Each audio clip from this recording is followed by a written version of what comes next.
Oi pessoal, tudo bom? Vamos dar seguimento à nossa aula, né? Semana passada a gente falou um pouquinho sobre percepção. Então a gente viu que dependendo do ponto de vista, nossa percepção muda, dependendo dos nossos valores, nossa criação. A gente falou um pouquinho de hábito, né? Então o que é hábito? Vocês lembram? Hábito é tudo aquilo que a gente faz repetidamente. E a gente falou um pouquinho sobre proatividade. Passei uma atividade para vocês registrarem no caderno de vocês todas as atitudes que vocês estão tendo proativas, né? E como o hábito é uma coisa que a gente faz repetidamente, né? O objetivo desse assunto, o objetivo disso é criar o hábito. Então, vocês precisam criar um hábito de ter atitudes proativas. A gente só cria esse hábito se a gente fizer sempre. No início, a gente faz meio que pensando, mas depois ele vai ser automático. Então, a gente criou o hábito. E hoje a gente vai estudar um pouquinho outro hábito, tá? A gente vai estudar mais 2 hábitos hoje. Mas antes da gente entrar no segundo hábito, eu queria ler um texto para vocês, mas para eu ler, para eu narrar, na verdade, esse trecho, eu preciso que vocês fechem os olhos, porque eu preciso realmente agora que vocês entrem na imaginação de vocês, tá bom? Então, por favor, vamos fechar os olhos, que eu vou começar. Construa uma imagem agora sua. Imagine você agora. Você está indo para um enterro de um ente querido. Você está pegando um ônibus, subindo no ônibus, triste, né? Naquele clima de enterro, né? Aquele clima de velório, aquele clima de que perdeu algo. Né? Você desce do veículo e entra no local que está sendo lá velado o corpo. Percebe as flores, está tocando uma música bem suave. Você repara nos rostos dos amigos e da família à medida que vai entrando. Você está olhando, você está enxergando todo mundo. Sente que todos compartilham a dor da perda e a alegria de terem conhecido aquela pessoa. Tudo isso é irradiado pelo coração das pessoas que estão ali. Você consegue sentir esse clima de tristeza e de dor. Quando você caminha pelo local e olha dentro do caixão, dá de cara com você mesmo. É você que está ali, naquele caixão. O funeral é seu. Este é o seu velório, que vai acontecer daqui a alguns anos. Todas aquelas pessoas vieram homenageá-lo, demonstrar o amor e o carinho que sente. Você senta e aguarda o início do serviço lá fúnebre. Mas você vai dar uma olhada na programação. O que é que vai acontecer no funeral? E você vê que vai ter 4 pessoas falando sobre você. A primeira pessoa é alguém da sua família. Irmão, sobrinho, pai, tio, alguma pessoa que vai falar. A segunda pessoa é um amigo, aquele amigo bem íntimo, alguém que sabe muito bem quem é você. A terceira pessoa é alguém do ponto cidadão. Pode ser um colega, um professor. E a quarta pessoa é alguém que pode ser da igreja, que pode ser de um time de futebol, um time de vôlei, não sei. Uma pessoa que esteja em alguma organização, algum grupo que você participa. Agora pense profundamente. O que essas pessoas vão falar de você? Que tipo de filho, irmão ou primo você queria ter sido? Que tipo de amigo? E de colega? E de aluno? Que tipo de caráter gostaria que eles tivessem descrito? Quais as contribuições e conquistas que você gostaria que as pessoas falassem de você? Agora abre os olhos e pense. Qual o papel que gostaria de ter desempenhado na vida dessas pessoas? Como você vai ser lembrado? O que é que essas pessoas vão falar de vocês? Quem são vocês? Quem eram vocês? E aí? E aí? Eu, Roberta, como é que eu quero ser conhecida? Quando eu morrer, quando eu não estiver mais aqui? O que é que eu quero que as pessoas pensem de mim? Se tiver alguém que fale no meu enterro, o que é que essa pessoa vai falar? Como vocês estão construindo a imagem de vocês? É algo para pensar, né? E a gente vai Tá início, na verdade a gente iniciou com esse texto, com essa reflexão, na verdade, e vocês vão entender o porquê desse texto. O segundo hábito é comece com o objetivo em mente. Começar com o objetivo em mente significa pensar como você gostaria que algo acontecesse antes de iniciá-lo. Ler uma receita antes de cozinhar ou observar um mapa antes de viajar é começar com o objetivo em mente. Eu acredito que todo mundo que vai cozinhar, que vai fazer alguma coisa, principalmente quando a gente não sabe, né? A gente olha a receita. Ou a gente às vezes nem lê, mas a gente imagina. Vou fazer um bolo, eu tenho que colocar isso primeiro, isso, depois aquilo. Principalmente quando a gente não sabe. Começar com o objetivo em mente significa começar tendo uma compreensão clara do destino. Significa saber para onde você está seguindo, de modo a compreender melhor onde está agora. E dar os passos sempre na direção correta. Eu preciso saber para onde eu vou. É uma frase bem interessante, né? Bem clássica, de Alice no País das Maravilhas, que é: quando você não sabe o caminho que quer seguir, né? Qualquer caminho segue. Quando você não sabe para onde ir, qualquer caminho serve. Pois é. E que caminho é esse? Nossa vida muda quando realmente sabemos o que lá no fundo é mais importante para nós. Se mantemos isso fresco na mente, conseguimos fazer e ser diariamente aquilo que realmente importa. Se você analisar cuidadosamente o que deseja ouvir nos discursos de seu funeral, vai descobrir a sua definição de sucesso. Ela pode até ser muito diferente do que você imaginava ter em mente. Talvez a fama, reconhecimento, dinheiro e algumas outras coisas pelas quais lutamos tanto nem sequer façam parte do caminho certo. Será que no seu funeral você ia querer ser conhecido como é aquela pessoa super rica que tinha uma casa linda, que tinha um carro maravilhoso, uma pessoa de sucesso? Será que é isso?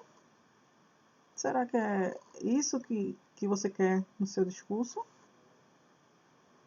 Começar com o objetivo em mente se baseia no princípio de que todas as coisas são criadas duas vezes. Isso é bem interessante. Há uma criação mental ou inicial e uma criação física, ou segunda criação em todas as coisas. Pegue, por exemplo, a construção de uma casa.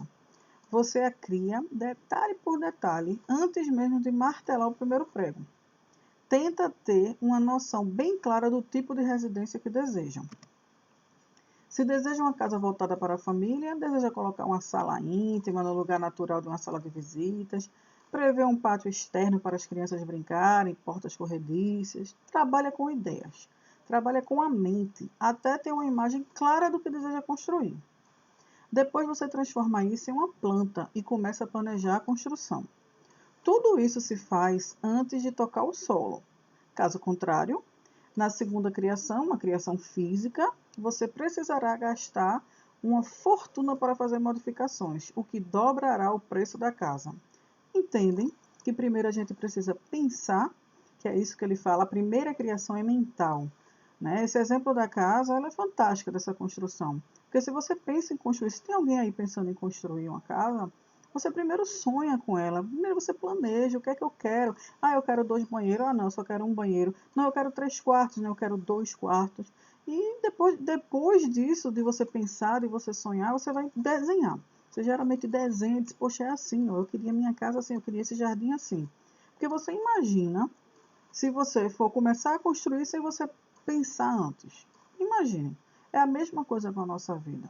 É a mesma coisa eu perguntar a vocês, como você quer ser reconhecido? Como você quer ser conhecido? O que vão falar de você no funeral de vocês? Primeiro a gente tem que pensar em quem a gente quer ser, como a gente quer ser reconhecido, para depois a gente colocar em prática. A regra do carpinteiro é meça 2 vezes, corte uma. Veja que é interessante. Então, tá com dúvida naquela medida, meça de novo, do que cortar errado. Né? Porque você mediu uma vez, mas ficou em dúvida e cortou, não tem mais o que voltar, você vai gastar dinheiro. Você precisa ter certeza de que a planta, a primeira criação, é realmente o que deseja e que pensou em todos os detalhes. Depois transforma aquilo em algo feito de tijolo e cimento. Diariamente você comparece ao local da obra e abre a planta para dar as instruções para aquele dia. Veja que interessante levando isso para a vida da gente. Todo dia a gente tem que parar e pensar se eu estou caminhando certo, se realmente a minha vida está tomando o rumo que eu queria, se eu estou me tornando a pessoa que eu queria, a pessoa que eu planejei. Declaração de missão pessoal. Concentra-se naquilo que a pessoa deseja ser, o caráter, e fazer contribuições e conquista, e nos valores, regras individuais que orientam as decisões e as ações. A declaração de missão pessoal será sua base para a tomada de decisões importantes em sua vida. Então, é justamente isso, tudo que eu acabei de falar. A declaração de missão pessoal é vocês pensarem como vocês querem ser reconhecidos, quem são vocês, o que é importante na vida de vocês, o que é que vocês querem conquistar, porque é importante sim a gente saber o que é que eu quero conseguir, o que é que eu quero conquistar, quem eu sou. Quem olhar para mim, quem lembrar de mim, vai lembrar de quem? Então, a primeira atividade de hoje é justamente vocês construírem essa declaração de missão pessoal de vocês.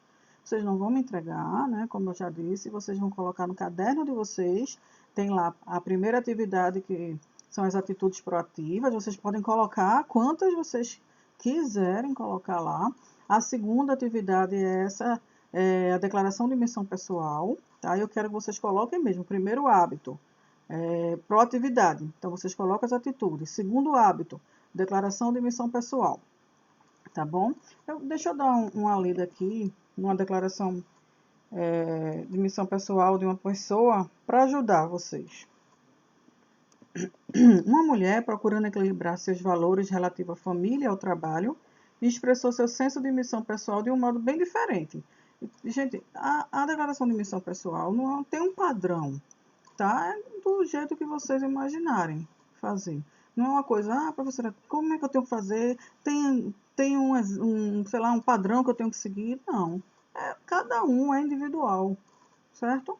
Então, vamos só prestar atenção no que ela diz, porque aí dá uma clareada.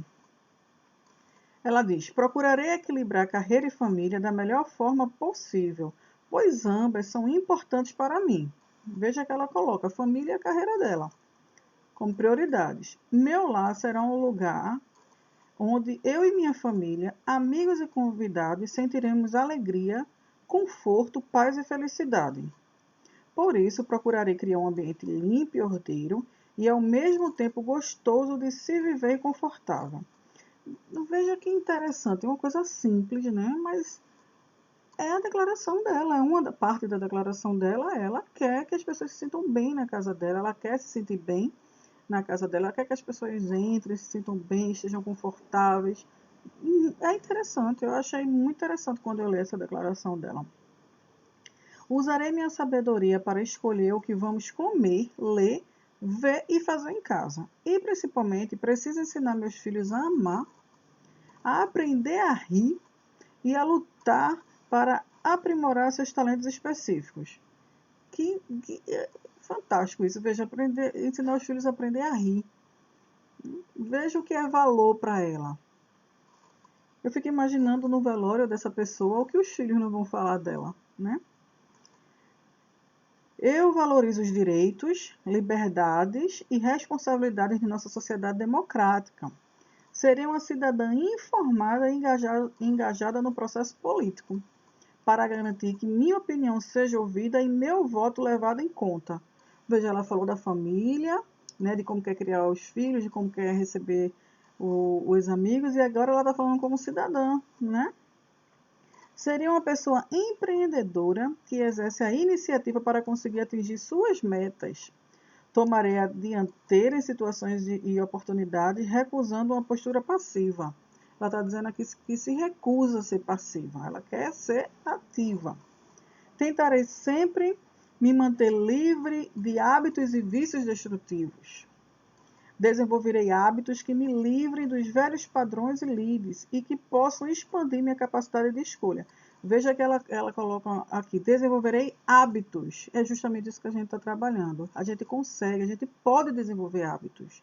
E ela diz aqui que ela vai desenvolver hábitos. O dinheiro será meu servo, não meu senhor. Veja que legal. Procurarei a independência financeira progressivamente. Minhas vontades se submeterão a minhas necessidades e posses. A não ser para adquirir casa ou carro. Ficarei afastada das compras de crédito. Que interessante, né? Ela coloca que não quer comprar a crédito. Gastarei menos do que ganho e regularmente economizarei ou investirei para parte de minha renda. Além disso, usarei o dinheiro e os talentos que possuo para tornar a vida mais agradável para os outros, através do trabalho voluntário e de caridade. Veja que ela fala o fechamento da vida dela. Ela fala do pessoal, ela fala dos amigos, ela fala da carreira dela, ela fala dela como cidadã, ela fala dela como uma pessoa solidária, ela coloca tudo ali. Ela coloca a missão pessoal dela. Então, é justamente isso que eu quero que vocês façam, tá bom? Qual é a missão de vocês? Né? Qual é a declaração de missão pessoal de vocês? Coloquem isso no caderno. Terceiro hábito.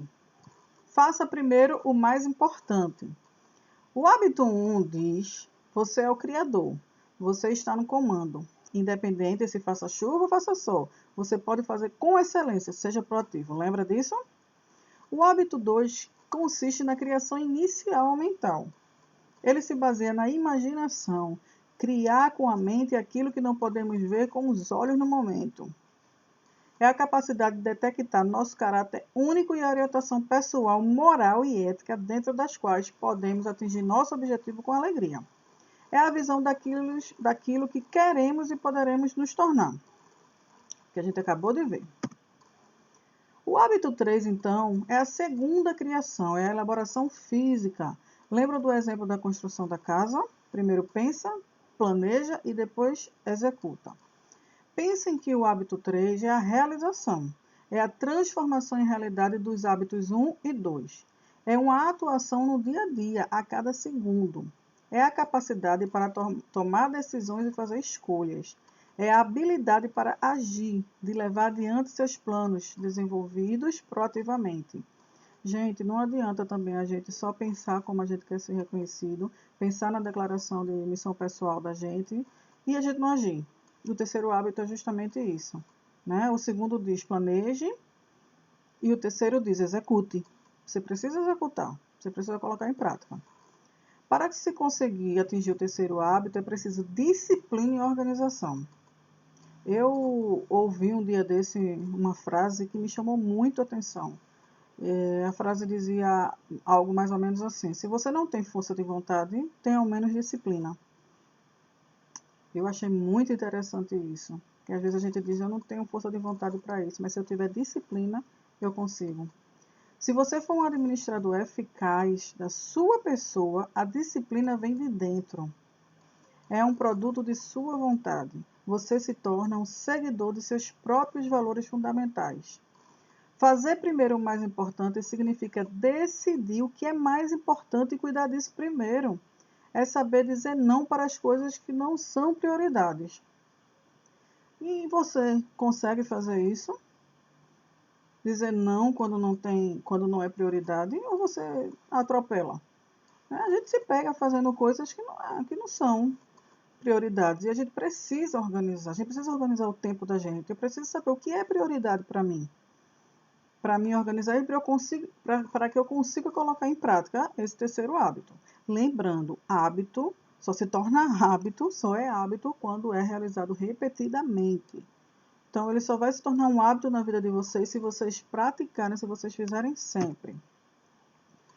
E aqui, esse terceiro hábito é bem mais curto, né? Se a gente tivesse em sala de aula, a gente ia trabalhar de várias formas, mas se Deus quiser, a gente vai voltar o mais rápido possível e a gente vai fazer um apanhado de todos esses hábitos em sala de aula. Mas aí vem a terceira atividade, certo? Qual é a terceira atividade? Que é bem simples. Eu coloquei aqui um exemplo, mas vocês não podem colocar no caderno de vocês sem problema nenhum. Vocês vão colocar terceiro hábito, né? Faça primeiro o mais importante. E vocês vão organizar o dia. O que é mais importante no dia de vocês? Coloquem numa folha tudo que vocês fazem durante o dia. Tudo. Eu assisto televisão. Eu estou lá no Instagram. Não, eu tô fazendo almoço. Eu estou ajudando minha mãe. Sei lá, o que vocês fazem. coloquem no papel o que vocês fazem. Depois que vocês colocarem no papel, vocês vão olhar para cada coisa que você faz por dia e você vai dizer qual é a minha prioridade, o que eu preciso fazer primeiro.